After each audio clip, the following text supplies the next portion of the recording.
பள்ளிக்கூடத்தில் ஒரு மாணவனுக்கு படிப்பு சரியாக வரவில்லை என்றால் ஆசிரியர் பெருமக்கள் நன்றாக சொல்லிக் கொடுங்கள். அதற்குத்தானே ஊதியம், அதுதானே உங்கள் பணி.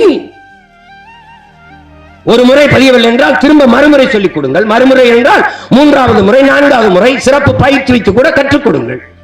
அதை விட்டுவிட்டு ஆடு மாடு மேய்க்கத்தான் லாயக்கு என்றால் ஆடு மாடு மேய்ப்பது அவ்வளவு இழிவு அவமானம் ஆகிவிட்டதா?